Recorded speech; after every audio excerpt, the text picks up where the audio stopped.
Hello à tous, bienvenue dans cette nouvelle vidéo. Aujourd'hui, on se retrouve pour présentation d'un nouveau livre. Donc c'est ce livre-là dont je vous ai parlé dans mon haul il y a quelques temps. Pour tout vous dire, cette vidéo, je viens de la tourner et malheureusement, mon micro ne fonctionne pas. Donc je viens de parler 1h30 dans le vent. Et j'ai surtout pas de pile pour remplacer celle qui ne fonctionne plus, donc je tourne à l'iPhone. J'ai complètement changé de moyen de filmer. J'espère que ça va aller. Je sais que la qualité de l'image est beaucoup moins jolie. Honnêtement, je suis dégoûtée. J'ai les images sur mon ordinateur, la qualité n'a rien à voir avec celle que vous allez voir maintenant, donc j'en suis vraiment désolée. Mais j'ai aucune autre solution pour le moment parce que la pile de mon micro est un format très particulier et il va me falloir un petit peu de temps pour pouvoir la remplacer. Voilà, donc écoutez, je vais essayer de retrouver ma bonne humeur et de vous parler de ce livre-là, puisque c'est quand même bien l'objet, hein, vous n'y êtes pour rien, moi non plus. Et ce sont les aléas du direct, donc écoutez, on est parti. Avant de vous parler de ce livre, je tiens à vous rappeler que le code promo de 10% chez Bara Patron expire ce soir, donc le 6 novembre à minuit. Vous avez donc 10% sur le site avec Marine W Happy. Et si vous ne savez pas de quoi je parle, je vous laisse aller voir mon bilan couture que je vous ai publié dans ma précédente vidéo, dans laquelle je vous parle de Bara Patron, du concept et d'un modèle que j'ai cousu à partir de la plateforme. Allez, si on passe maintenant donc sur la revue de ce livre, il s'agit du Monsieur Couture pour Homme. C'est un livre qui va du XS au triple XL et qui nous promet 16 patrons qui sont déclinés donc dans 4 catégories dans ce livre. Si je vous parle rapidement du livre, je sais que vous aviez envie d'une revue qui soit revue du livre plus test.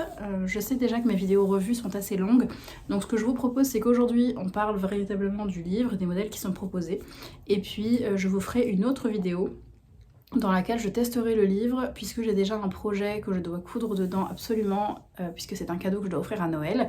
Donc je pense que je vous filmerai tout simplement le processus de couture de ce modèle-là, et je vous donc donnerai mon avis sur les explications, sur les planches de patron, etc.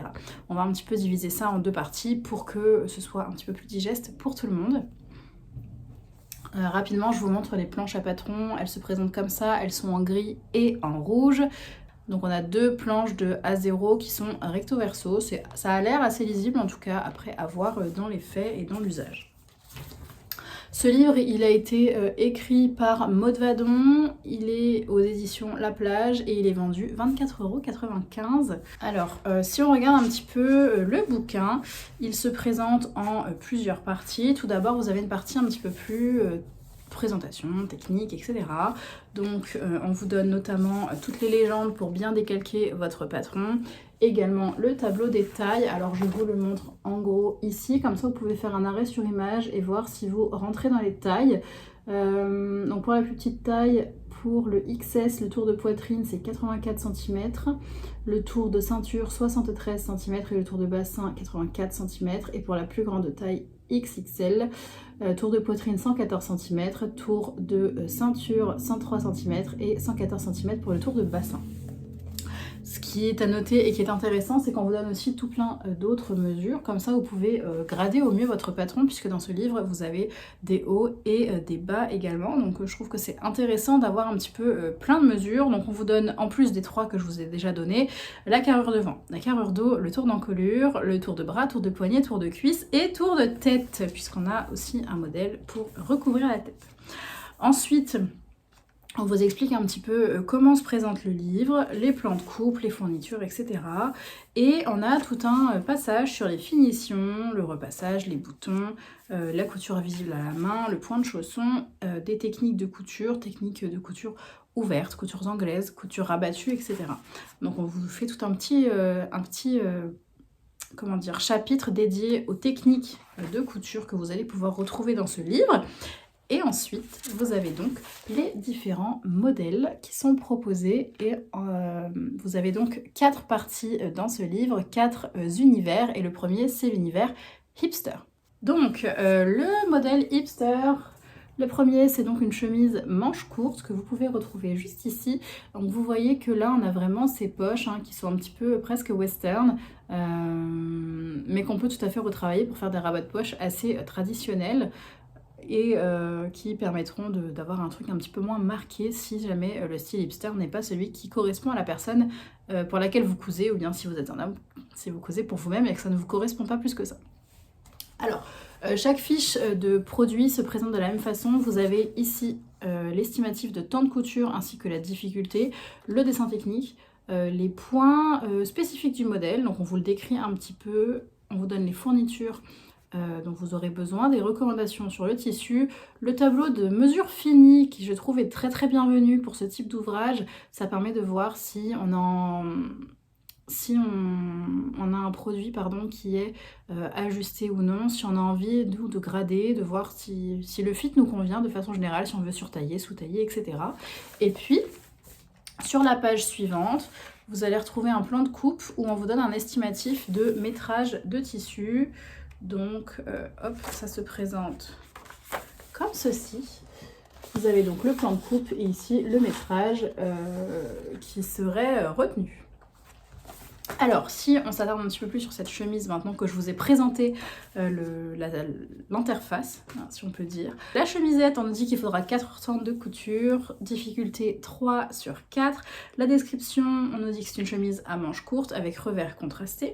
Poche plaquée à rabat, col et pied de col, empiècement dos, patte de boutonnage avec pli à gauche. Pour ce qui est des fournitures, on nous dit qu'il faudra 11 boutons et de l'entoilage. Et pour les tissus, on vous recommande coton, lin, chambray ou dénime léger. En termes de métrage, on nous dit qu'il faudra environ 1,50 m pour coudre ce modèle. Comme eux, ils utilisent des tissus contrastants. Si on suit un petit peu leur façon de faire, on nous dit qu'il faut 1 mètre du tissu principal extérieur et pour le tissu doublure et détail, 50 cm. Ce que je trouve intéressant avec ce livre, à voir si ça se confirme quand je vais le tester, je trouve que les explications ont l'air très claires. C'est fait par des schémas, contrairement à l'édition Mango qui nous fait tout en photo. Moi, j'ai une grande préférence pour les schémas. Et puis, ce que je trouve bien, c'est que c'est vraiment détaillé. Si je regarde sur ce modèle-ci, donc la chemisette, vous aurez 23 étapes de couture pour vous expliquer comment coudre ce modèle. Donc je trouve que c'est quand même, ça a l'air quand même assez bien détaillé. C'est assez lisible sans prendre trop de place puisque vous avez un schéma et un petit texte explicatif. Et par page, vous avez 6 explications, 6 étapes d'explication. Voilà pour cette chemisette. Alors, de mon côté, monsieur n'en porte pas. Par contre, mon papa et mon frère en portent des chemises manches courtes. Donc, je pense que ce sera pour eux que je serai amenée à coudre ce modèle. Personnellement, j'aime pas du tout ce rabat de poche. Donc, je pense que je n'en mettrai pas du tout. Ou alors que je retracerai un rabat de poche un petit peu plus classique que je pourrais recopier d'une autre chemise, par exemple, du commerce qu'on peut avoir. Mais sinon je trouve que le fit est relativement sympa, pas trop près du corps. Si vous voulez la voir cousue, il me semble que Capucine de la chaîne YouTube Cap et Casse l'a cousue et plus d'une fois. Donc vous pourrez aller voir sur sa chaîne, enfin sur leur chaîne, si jamais vous avez envie de voir ce modèle plus en détail. Et là je vous montre donc, il y a une deuxième photo dans le livre. On enchaîne sur le second modèle qui est un Bermuda, donc toujours dans cette catégorie hipster, donc on retrouve des détails mais qu'on peut venir facilement retravailler. Je pense notamment ici aux poches ou bien aux petits rabats de poche qui sont un petit peu funky, j'ai envie de dire. Donc voilà le dessin technique et la photo, je vous les montre bien en détail. Et puis on va venir détailler un petit peu le modèle avec les explications du livre. Donc on nous dit que c'est une difficulté 2 sur 4 avec un temps de réalisation d'à peu près 4 heures. Pour ce qui est des descriptions, on nous dit poche italienne passe poilée, poche plaquée de dos bicolore, braguette zippée passant bicolore, pince dos et ourlet contrastant. Pour les fournitures, il nous faudra une fermeture éclair entre 14 et 19 cm en fonction de la taille que vous allez coudre. Et pour le tissu, on nous recommande du lin, coton, dénime ou gabardine. En termes de métrage, on nous dit 90 cm de tissu principal et 50 cm de tissu doublure, notamment pour les poches, les intérieurs de ceinture par exemple. Voilà une autre photo du modèle. J'aurais bien aimé le voir de face, c'est dommage, mais bon, dans un livre, on le sait, hein, que le nombre de photos est limité. Et donc, pour coudre ce modèle, vous serez accompagné par 32 étapes de couture. Ensuite, on a un modèle qui est assez polyvalent, qui est le bombers. Alors, évidemment, un bombers, en général, c'est léger, c'est de l'intersaison et ça ressemble fortement à ce qu'ils ont fait. Moi, je trouve que c'est quand même très déclinable si on l'imagine dans un lainage, par exemple, qu'on le double avec un joli tissu glissant, bien sûr. Et vous voyez qu'ici, les finitions sont au bord-côte.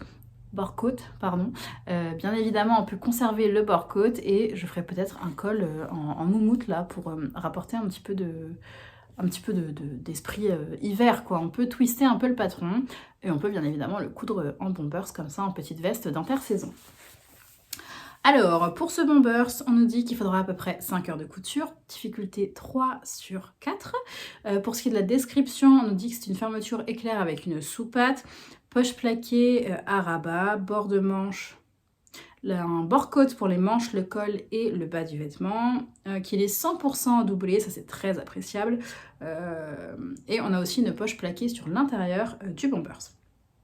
En termes de fourniture, on nous dit qu'il y aura donc 4 boutons pression à poser, une fermeture éclair détachable pour le devant du bombers entre 59 et 62 cm de long en fonction de la taille cousue. Pour ce qui est du tissu, on nous recommande gabardine, sergée de coton, dénime léger ou une toile de coton. Et pour la doublure, popeline de coton ou batiste de coton. J'ai mis une petite réserve sur le choix de doublure parce que pour moi le coton ça glisse pas, donc c'est pas très pratique à enfiler. Et enfin bien sûr il faudra du bord-côte. Pour les finitions, en termes de métrage, il faudrait 1,45 m pour le tissu extérieur, 1,40 m pour la doublure et 30 cm de bord-côte. Et pour ce modèle, vous êtes accompagné par 27 étapes de couture. Sur chaque catégorie, donc là vous avez la première qui est hipster, sur chaque catégorie vous avez 3 modèles de vêtements et un accessoire. Donc le premier accessoire qu'on nous propose c'est un sac à dos que je trouve assez sympathique et très multifonction. On le voit très bien pour un homme, mais on peut aussi l'imaginer peut-être pour un sac pour aller à l'école par exemple. Je trouve que ça peut être sympa pour un étudiant. Enfin, il y a tout plein d'utilisations bien évidemment, mais je trouve qu'il a une bonne taille et une bonne tête. Alors ce sac, vous pourrez le coudre en 4 heures, difficulté 3 sur 4 quand même, hein, il y a quand même pas mal de détails. On nous dit donc que c'est un sac à dos avec un rabat en forme, que vous avez donc des bretelles réglables, double poche à soufflet sur l'avant, une attache mousqueton, 2 poches à soufflet sur l'intérieur, une anse et une fermeture éclair sur le dessus. Pour ce qui est des fournitures, on nous dit une fermeture éclair détachable de 30 cm, 3 boucles demi-rondes, 2 boucles étriées rectangulaires, une boucle mousqueton et du ruban de coton pour la finition.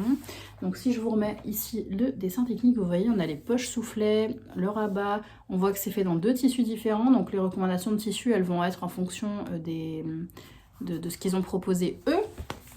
Donc si je vous parle des tissus recommandés, dans un premier temps on recommande du dénime, du daim ou du sergé de coton épais. Donc ça c'est pour l'aspect que eux ils ont présenté en gris. Et pour le tissu 2 on nous dit un simili-cuir ou un liège. Je pense que c'est aussi parce que les sacs à dos d'une façon générale on est amené à les poser par terre. Donc si on met un tissu plus résistant ici, ça aura sûrement une meilleure durée de vie. Et pour la doublure on nous recommande du coton. Je vais vous donner les dimensions finies du sac, comme ça vous allez savoir à peu près le repérer dans l'espace. Donc hauteur 40 cm, largeur 30 cm et profondeur 15 cm. En termes de métrage, on nous recommande 75 cm pour le premier tissu, 45 cm pour le second, donc le simili-cuir par exemple, et 95 cm pour la doublure. Pour coudre ce sac, vous serez accompagné de 35 étapes de couture, hein, on ne vous lâche pas dans le vide. Et je vous montre ici une seconde photo du modèle. Je suis vraiment désolée parce qu'en plus, comme le temps file, la lumière tombe. J'espère vraiment que ça ira. Bon, après, c'est une revue de livres, donc c'est un peu moins problématique. Mais je sais que la qualité de l'image ne sera pas comme d'habitude et j'en suis vraiment désolée. On passe sur la seconde catégorie de vêtements proposés dans ce livre, c'est le contemporain chic. Alors, Le premier modèle, c'est une chemise manche longue. On a parlé de chemise manche longue il n'y a pas très longtemps sur la chaîne, hein, c'était dans la revue de la Maison Victor. Mais celle-ci, elle est vraiment différente de l'autre, donc elles sont assez complémentaires. Je vous la montre tout de suite. Voici la chemise. De prime abord, c'est une chemise assez classique. Si vous regardez bien le dessin technique, vous avez ici toute une découpe qui vous permet d'insérer un passepoil. Et ça vient apporter un petit peu de détail. Si je vous montre ici en zoom, hop, vous voyez, ça se prolonge sur tout le dos. Alors c'est tout à fait optionnel, mais ça apporte quelque chose de différent au modèle. Alors, cette chemise, on nous dit qu'il faudra 6 heures pour la réaliser, difficulté 3 sur 4. En termes de description, on nous dit que c'est une chemise manche longue, équipée d'une patte de boutonnage cachée, un empiècement dans le dos, des poignets, une découpe sur la manche, patte de boutonnage rapportée en bas de manche, passe-poil épaule, dos et manche, et un col et un pied de col, donc tout ce qu'on aime si on a envie de un petit peu de challenge couture. En termes de fourniture, on nous dit qu'il faudra une bande coupée dans la doublure de 3 cm de large par 2 mètres de long, ou bien du passepoil plat, 13 boutons et de l'entoilage. En termes de tissu conseillé, on nous dit popeline de coton, satin de coton, sergé ou bien chambray ou dénime léger. Et pour ce qui est du plan de coupe, on nous dit 1,60 m de tissu principal et 35 cm de tissu doublure si on la veut contrastante. Vous serez accompagné de 29 étapes de couture pour ce vêtement. Ensuite, on nous propose un pantalon de costume, donc le voici. Hop, alors moi je suis pas du tout fan, en tout cas de la présentation de ce modèle. Je trouve que les plis plats sur l'avant ne sont pas du tout flatteurs. Bon, c'est mon avis, hein. Donc ce pantalon, on nous dit qu'il faudra 4 heures de couture pour le faire, difficulté 2 sur 4. En termes de description, on nous dit que c'est un pantalon de costume classique avec une ceinture passe-poilée, des passants de ceinture, braguettes zippées, poche dans la couture de côté, pince dos, pli couché sur le devant, finition passe-poil à l'intérieur de la ceinture. Donc on nous promet quand même de belles finitions. Pour les fournitures, il vous faudra une fermeture éclair entre 14 et 19 cm en fonction de la taille que vous cousez, un bouton et du biais pour la finition de la ceinture à l'intérieur. On nous recommande du sergé de coton, gabardine, toile de lin fine, sergé de laine, flanelle ou velours fin et une doublure en coton. Et enfin, pour le plan de coupe, on nous dit 1,55 m de tissu principal, 40 cm de tissu doublure. Pour ce pantalon, on est accompagné par 30 étapes de couture. On enchaîne sur le modèle suivant qui est donc le modèle le plus technique du livre. Et c'est ce modèle-là que je vais coudre avec vous en vidéo puisque j'ai promis à mon frère de le lui coudre. Il s'agit du caban. Ce sera donc le cadeau de Noël de mon frère. Autant vous dire que je n'ai pas la pression du tout. C'est honnêtement mon coup de cœur du magazine, c'est ce qui m'a fait du livre, pardon, c'est ce qui m'a fait l'acheter en tout premier lieu, puisque mon frère m'avait demandé de lui coudre un manteau. Il avait envie d'un manteau classique, d'un manteau classe, et j'ai cherché un petit peu ce qui se faisait sur la toile. Le modèle le plus probant que j'avais trouvé, il était chez Les BG. Simplement, c'est un modèle assez... Enfin, c'est du chic décontracté qui n'était pas suffisamment chic pour ce que mon frère avait dans la tête, donc ça lui convenait pas. Et en fouillant un petit peu, je suis tombée sur le modèle de ce livre et ça lui a plu. Donc c'est là-dessus qu'on part. Alors, si on détaille un petit peu, on va y revenir ensuite, mais on a des poches passe-poilées, on a un col tailleur, on a des manches tailleur, on a une ceinture dans le dos pour apporter un peu plus de détails. On a une double patte de boutonnage et c'est un manteau entièrement doublé. Pour en revenir à la réalisation, on nous dit qu'il faudra environ 9 heures et une difficulté 4 sur 4. Pour les fournitures, on nous dit qu'il faudra 7 boutons et de l'entoilage. Et pour les tissus, on nous recommande laine bouillie, drap de laine, tissu épais hivernal ou gabardine épaisse. Et pour la doublure, coton, satin de coton ou soie. Honnêtement, moi je vous recommande aussi de la microfibre, par exemple polyester. Ça fonctionne très bien, ça glisse très bien pour les manches. Donc pourquoi pas. Pour le plan de coupe, là on nous annonce 2,40 m de tissu principal et 1,45 m de doublure. Ce modèle-là, on est accompagné sur 47 étapes. Yes! Il y a du pain sur la planche, hein, moi je vous le dis. On n'est pas sorti de l'auberge. Enfin, le dernier modèle de cette catégorie, c'est donc un accessoire et il s'agit d'un portefeuille. Donc voici le dessin technique. Je suis mitigée sur cet objet parce que la version qu'ils ont cousue et qu'ils montrent en photo ne me plaît pas du tout, mais je pense que ça peut être un bel objet. Pour ce portefeuille, on nous annonce 1h30 de couture, difficulté 1/4. C'est un portefeuille avec 8 compartiments pour cartes, 2 grands compartiments de rangement, une poche zippée sur l'avant et une fermeture élastiquée. Il faudra donc une fermeture éclair de 8 cm et de l'élastique plat pour la fermeture en fait du porte-monnaie. On nous recommande du lin, du coton, du denim, du cuir, un tissu pas trop épais. Et pour la doublure, coton, tissu pas trop épais, des motifs géométriques ou des carreaux qui permettraient de faciliter la création de ces compartiments. Et les dimensions finies de l'objet, elles sont de 12 cm de hauteur, 11 cm de largeur, 22 cm de longueur quand il est déplié. Et donc voici la fameuse photo qui ne me parle pas du tout. Je pense qu'ils l'ont même pas remplie en fait sur la photo. Ça fait vraiment l'objet plat, vide. C'est pas vendeur quoi. Alors que je pense dans un simili-cuir, ça peut être très joli. Bon, à voir. Hein.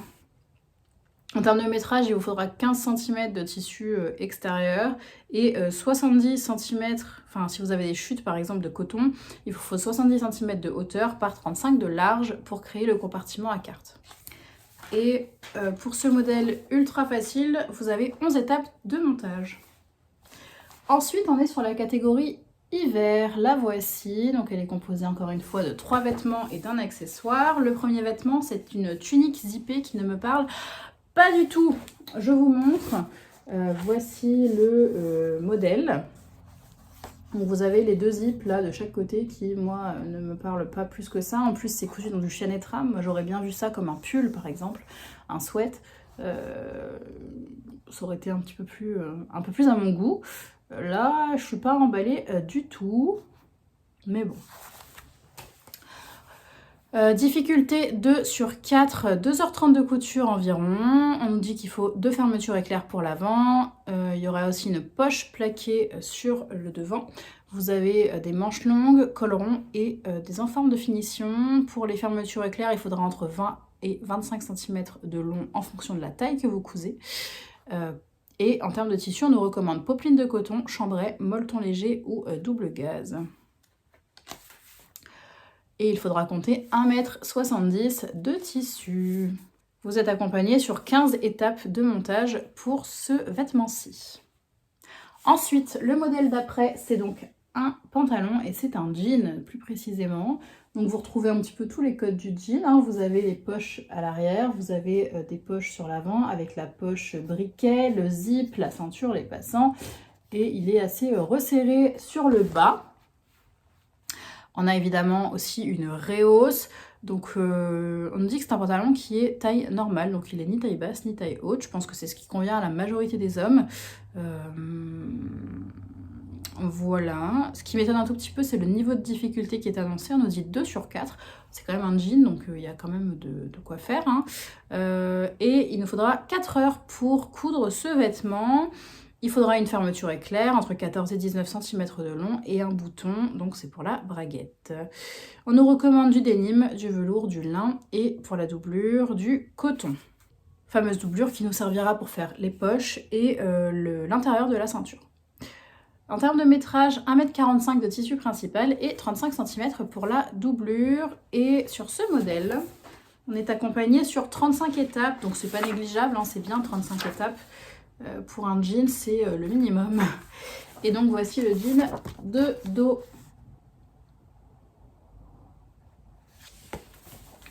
On continue avec un modèle assez sympa, c'est la doudoune sans manches. Alors je suis pas fan de leur version, mais je trouve que c'est quand même un bon basique à avoir dans une garde-robe masculine. Voici le modèle. On voit qu'il y a une capuche et qu'on a 2 petites poches zippées sur le devant. Alors, on nous dit qu'il faudra 6 heures de couture, difficulté 3/4. On nous l'a décrit comme une doudoune sans manches avec une capuche à bande médiane doublée. Il y a 2 poches passe-poilées, 2 poches zippées, que la veste est entièrement doublée, donc ça c'est très agréable. D'une façon générale, j'ai l'impression que les modèles sont assez bien finis, à voir si ça se confirme, mais en tout cas, quand on a vu des pantalons, il y a une jolie finition, pardon, avec du biais, les vestes sont doublées, donc c'est quand même assez prometteur en termes de qualité d'ouvrage. Pour finir sur la description du modèle, on nous parle d'une finition des emmanchures au biais et avec des découpes sur le devant et le dos et que le col remonte. Et effectivement, si vous regardez ici, le col remonte un peu, ce qui permettra d'avoir bien chaud dans ce vêtement. Pour les fournitures, il nous faudra une fermeture éclair détachable entre 64 et 66 cm de long en fonction de la taille que vous allez coudre, deux fermetures éclair de 15 cm pour les petites poches sur la poitrine, deux œillets, du lacet ou du ruban pour la capuche et du biais pour la finition des emmanchures. Et enfin, pour le tissu conseillé, on nous dit doudoune, laine, tissu épais hivernal, polaire ou molleton, et la doublure, il nous faudra de la laine, coton ou de la polaire. Pour le métrage, on nous dit 1,15 m pour le tissu principal et 1,45 m pour la doublure. Voici une autre photo de la réalisation et vous êtes accompagné sur ce modèle par 35 étapes de couture. La lumière aura changé un petit peu, je suis navrée. Comme je dois refilmer cette vidéo, il commence à faire nuit, donc j'ai allumé la lumière. C'est laborieux, mais on y arrive, hein. Pour terminer la catégorie hiver, on vous propose une chapka. Alors je trouve ça assez sympa, ça change un peu du bonnet traditionnel. Donc voici le modèle. Alors, on nous dit qu'il faudra 1h30 pour la réaliser, difficulté 1 sur 4, donc c'est très facile. Je pense que si on a envie d'une première approche dans le livre pour voir si ça nous convient, les explications, le décalcage et tout ça, si on veut tester un petit peu le bouquin, c'est pas mal. Oui, ce que je voulais vous dire aussi, j'ai complètement oublié, ce qui est chouette, c'est que ce livre, il est divisé en 4 catégories, et en fait, pour décalquer les planches, vous avez 4 modèles par planche qui correspondent en fait aux 4 modèles d'une même catégorie. Donc je trouve que ça permet de mieux se repérer sur la planche de décalcage. On sait que la première catégorie, c'est les hipsters, et donc vous allez pouvoir aller voir sur la planche numéro 1. Si vous cousez les vêtements contemporains chic, vous allez sur la planche numéro 2. Voilà, ça aide un petit peu mieux à se repérer, je trouve, et je trouve ça plutôt chouette. Mais sinon, ici, on vous le rappelle systématiquement, la planche sur laquelle se trouve le modèle. Bref, revenons-en à la chapka. Alors, on nous dit que c'est une chapka 100% doublée, avec des rubans, là, des lacets de chaque côté, et une visière. Pour les fournitures en plus du tissu, il faudra donc bien sûr les petits lacets pour chaque côté. Et on nous recommande du lin, du coton, du denim ou de la laine pour le tissu principal et de la fausse fourrure ou de la moumoute pour l'intérieur. Pour les dimensions finies, ça va de 59 cm de tour de tête à 63 cm. Et alors sur ce modèle, on ne nous a pas mis le métrage nécessaire, mais bon, je pense que ça rentre dans des petits morceaux vu la taille du vêtement. Et c'est un modèle qui vous sera expliqué en 10 étapes de couture. Enfin, on rentre dans la catégorie week-end et il y a une petite pépite dans cette catégorie que j'aime beaucoup. Il s'agit de la vareuse. Je trouve que c'est un super modèle. Je trouve que c'est aussi une très bonne alternative à un polo. Ça change un petit peu du polo classique. On vient retravailler un petit peu le modèle, mais ça reste dans l'esprit d'un polo et ça permet de changer un petit peu. Alors, pour ce modèle, on nous dit qu'il faudra 3 heures de couture, difficulté 2 sur 4.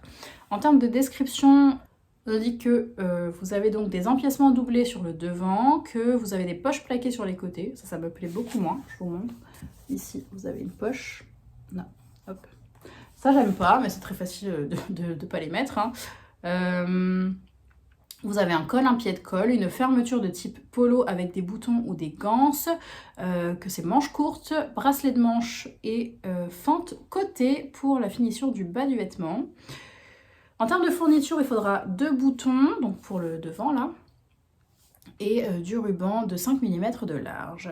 Et en termes de tissu, on nous recommande popeline de coton, lin, chambray, double gaze, nid d'abeille ou bien maille piquée. Et si on choisit de la maille piquée, je trouve que c'est vraiment un très bon dupe de polo. Et je pense que c'est là-dessus que je m'orienterai quand je vais tester ce patron. Et pour le tissu, il vous faudra 1,45 m de tissu.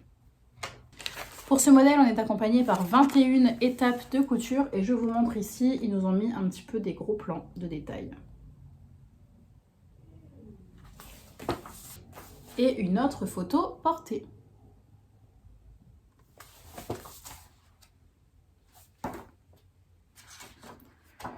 Ensuite, dans ce livre, on nous propose un deuxième modèle de short, cette fois-ci un modèle beaucoup plus simple à coudre, puisqu'il s'agit de ce short-ci, qui a une taille élastiquée, donc ça vient retirer toute la difficulté du zip, notamment.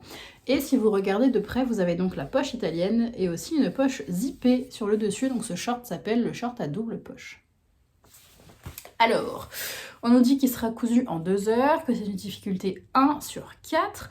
On nous le décrit comme un short à taille élastiquée avec les doubles poches, donc les poches italiennes et la poche zippée, et que la longueur sera à peu près à mi-cuisse. En termes de fourniture, il nous faut donc des fermetures éclairs pour pouvoir faire les poches. Elles feront donc 28 cm de long. Et il nous faudra bien sûr de l'élastique pour la taille. On nous recommande du lin, du coton ou un dénime léger pour faire ce vêtement et il faudra compter 1,10 m de tissu. Et c'est vraiment vite cousu puisque c'est expliqué en 15 étapes, donc c'est vraiment un modèle qui a l'air assez simple. Le dernier modèle vêtement de ce livre, c'est cette veste. C'est la veste à capuche avec un zip en diagonale comme ça, qui est un peu esprit perfecto. On voit qu'on a des coudières par ici. Donc c'est le modèle de la couverture, si on s'en souvient.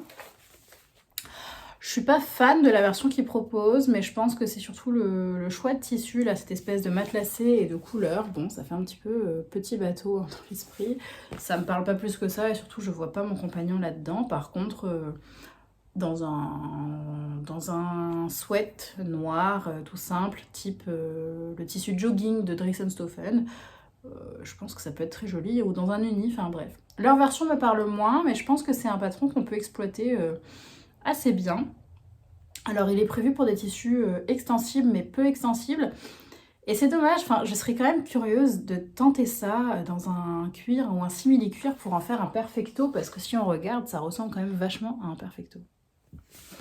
Alors, on nous dit que c'est un modèle qui sera cousu en 4h30, difficulté 3 sur 4, que c'est un gilet sportswear type perfecto, avec une bande, avec une fermeture éclair, décalée, capuche à bande médiane doublée, 2 grandes poches, des coudières et un ruban de propreté pour l'encolure.